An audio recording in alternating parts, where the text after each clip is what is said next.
Le mois de Av, Rosh Chodesh Av, nous introduit dans la Mishnah Yud Gimel du troisième Perek l'enseignement de Rabbi Akiva. Rabbi Akiva omer Schok vekalut rosh, margilin le'erva.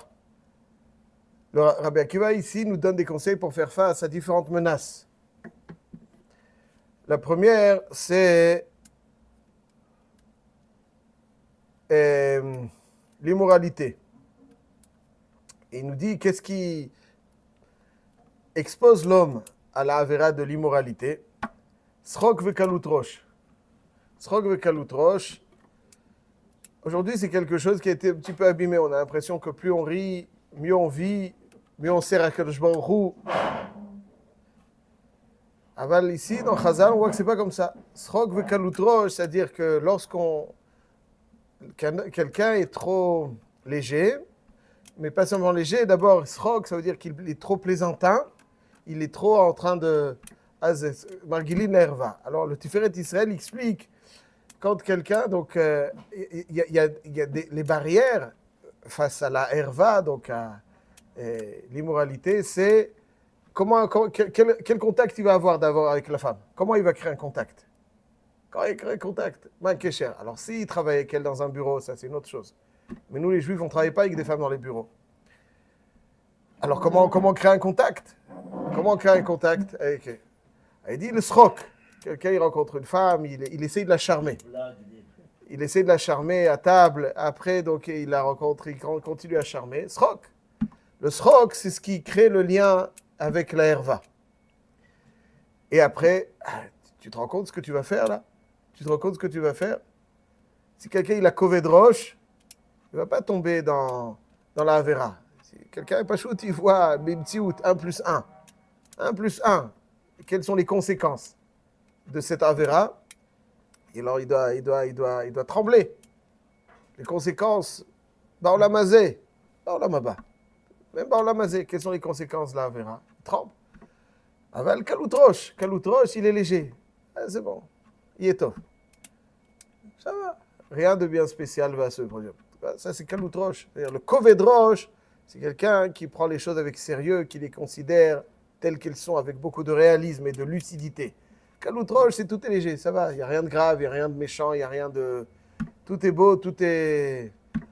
Srok ve Kaloutroche, margilin et Adam la herva. Donc, le srok, lorsque quelqu'un essaye de trop plaisanter, trop charmer, alors ouais, je dis toujours aux Avrechim, j'ai dit les jeunes couples, ils ne doivent pas s'inviter. Ils ne doivent pas s'inviter. C'est une règle basique. Il n'y a pas, on ne s'invite pas. Quand on s'invite, on s'invite. Pourquoi? Parce que tant qu'ils ne sont pas encore bien habitués, bien soudés, bien liés, il charme l'autre, l'autre il charme l'un. On ne peut pas trop être marich là-dessus. Mais en tout cas, ça c'est ce que nous dit Rabbi Akiva. Srok vekalutrosh margilin la herva. Après, dire Rabbi Akiva, on y revient tout de suite. Dire Rabbi Akiva, Masoret siag la Torah. Quelqu'un donc pourrait dire que ce qui menace, une autre menace qui menace l'homme, c'est l'homme qui se prend pour un penseur et il va commencer à dessiner la Torah telle que sa pensée le lui indique. Masoret, c'est-à-dire que l'authenticité de la Torah, qui est le fruit d'une massorette,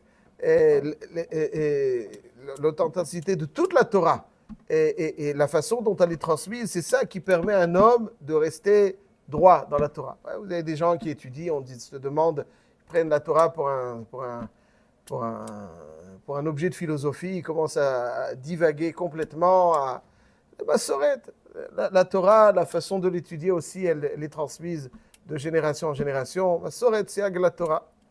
Masrot siag la osher. C'est-à-dire quelqu'un qui a l'impression qu'il risque d'être gavtan, ce qui menace aussi la richesse. Quelqu'un est riche, il est sûr que rien ne lui échappe. Il y a des riches, vous les voyez, on dirait qu'ils se prennent pour je ne sais pas quoi. Kara, tu as un peu d'argent, Azma? Bon. Masrot, alors il ne faut pas que tu oublies d'où elle vient cet argent. Masrot siag la osher. C'est ce qui permet à un homme de ne pas dériver face à la menace, entre guillemets, des fois, de la richesse.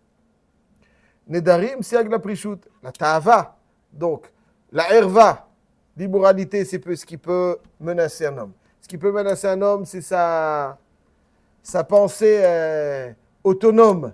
Alors, dans la massorette, sa richesse peut aussi le perdre. Et aussi la ta'ava. Il est dans la ta'ava, n'importe laquelle des ta'avot, englouti par mille et une choses. Les darim, c'est la prichout. Quelqu'un il doit apprendre à avoir une discipline dans les ta'avot. Et donc, des fois, le cas échéant, faire des darim. Et des fois, quelqu'un pourrait trop parler. Ça aussi, c'est... Alors, surtout s'il a un petit peu de connaissances, il a trop parlé. Si la chokhma shtika, si pour préserver ta chokhma, ne cherche pas trop à parler. Si la chokhma shtika, ce qui préserve la sagesse d'un homme, tant qu'un homme, il est silencieux, il ne dit pas de bêtises, il est sage. Dès qu'il commence à trop ouvrir la bouche, etc. Ça, c'est siag la chokhma shtika. Ça, donc, c'est face à tout cela que Rabbi Akiva nous.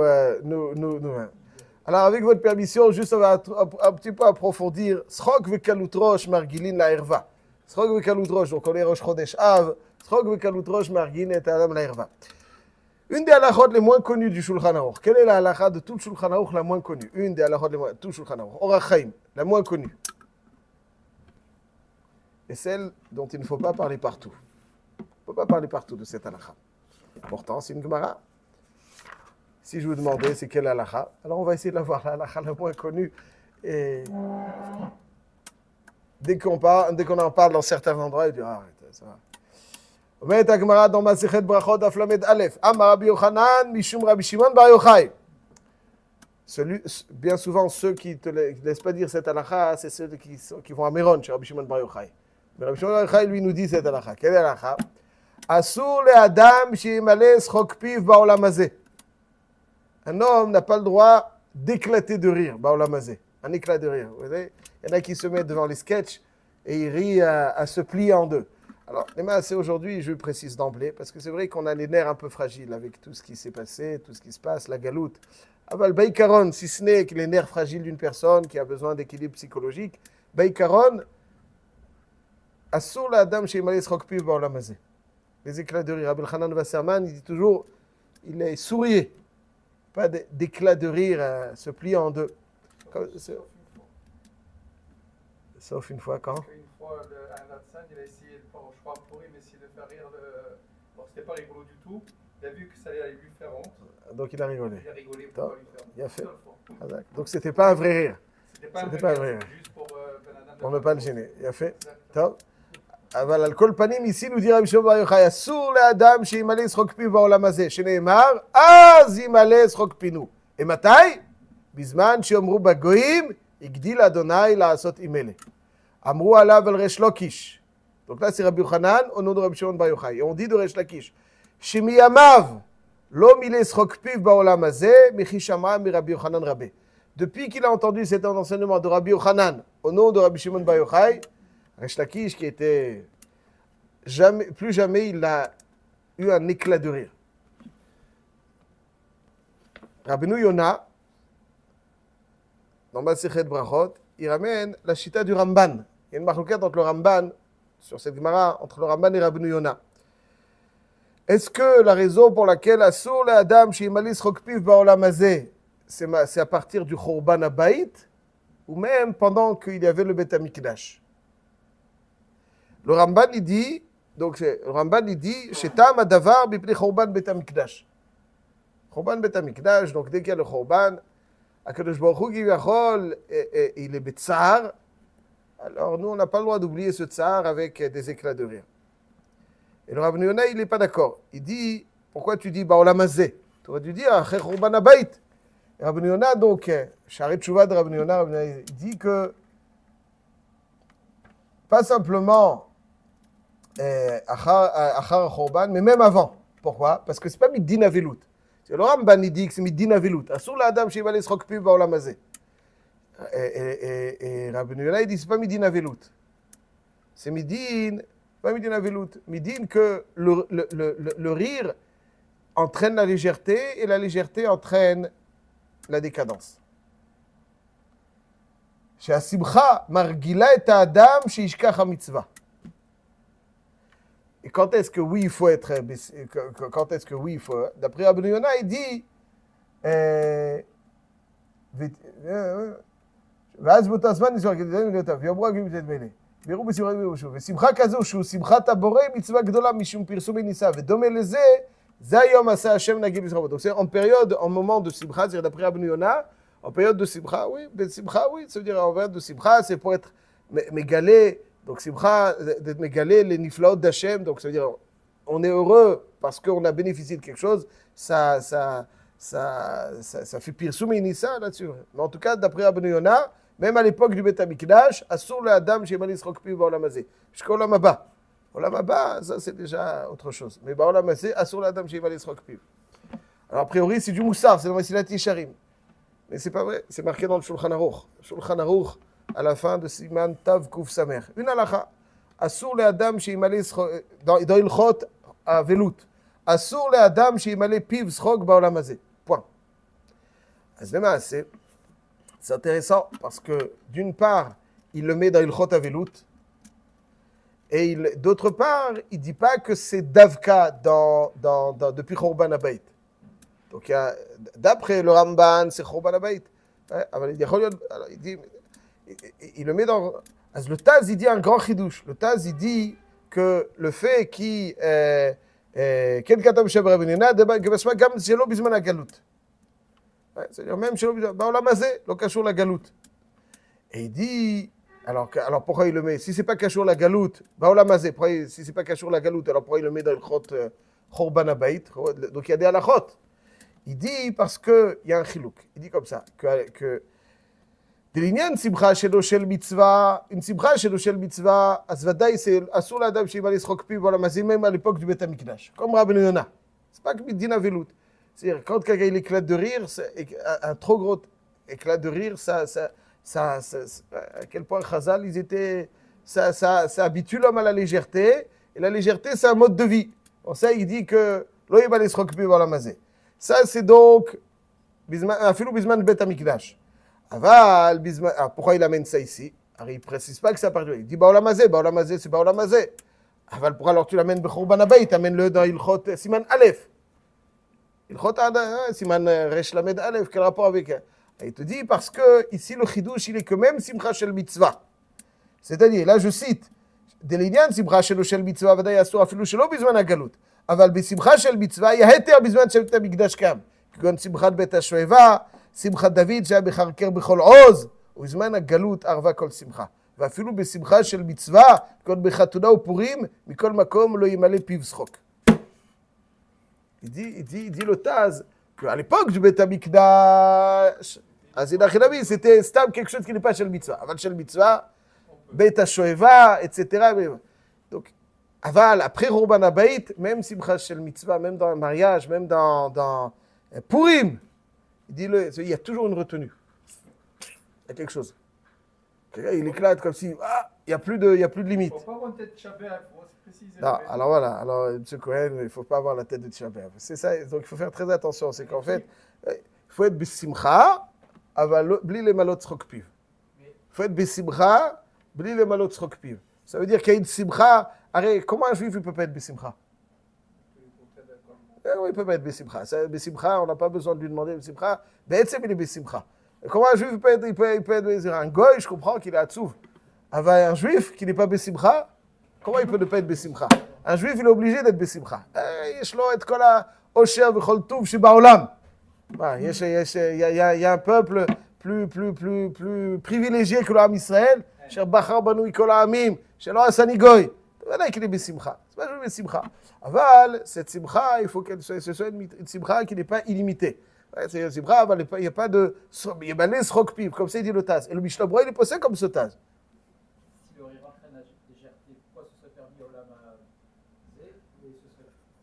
Pourquoi c'est pas... C'est vrai, Baolam Haba, il n'y a pas de crainte de légèreté. Il n'y a pas de crainte de légèreté. Ça, c'est le dimion du Olam Hazé, la légèreté. Aval, Baolam Haba, il n'y a pas de crainte de légèreté. Donc, Simcha, Vadaï, c'est Echliot Besimcha. Aval, les malot Srokpiv. Il y a marqué dans le Shulchan Aruch, dans Siman Tav Kuf Chavtet. Tav Kuf Chavtet. Il dit Adam ochel veshote vesameach baregel. Yom tov, il faut être besimcha, c'est vrai. Velo imshoch bebasar uviyain uvischok vekalut rosh. C'est quoi la simcha? C'est faire des blagues. Alors, si quelqu'un, encore une fois, si quelqu'un il a le moral à zéro, il faut le relever. Mais quelqu'un qui étudie la Torah, quelqu'un, normalement, si Ata Dishmaya, il n'a jamais le moral à zéro. Comment on explique Il dit. les deux clowns, entre guillemets, quand il y a eu un avis qui était. Oui, c'est il n'y a pas de caloutroche. Il n'y a pas des. Tu sais, quelqu'un, il se met face à un sketch d'un gars, on ne peut plus vide. Et il rigole. Ah, si, il a un problème psychologique. Je ne parle pas de ça. Un problème psychologique, c'est un problème psychologique. Mais, normal. Il se met, il rigole. Ça, c'est là-dessus on parle. C'est pas les sameach. Wadaï, les sameach. Dire un beau bonjour à quelqu'un, comme beaucoup Baruch Hashem rentrent ici, ils ont un bon jour. Donc, Gadol Amalbin, Shinaim, la Chavoyotam, Meshkim Chalav. אז הנה חינמי, ça c'est... אבל l'éclat de rire, vous connaissez l'éclat de rire? Ça c'est...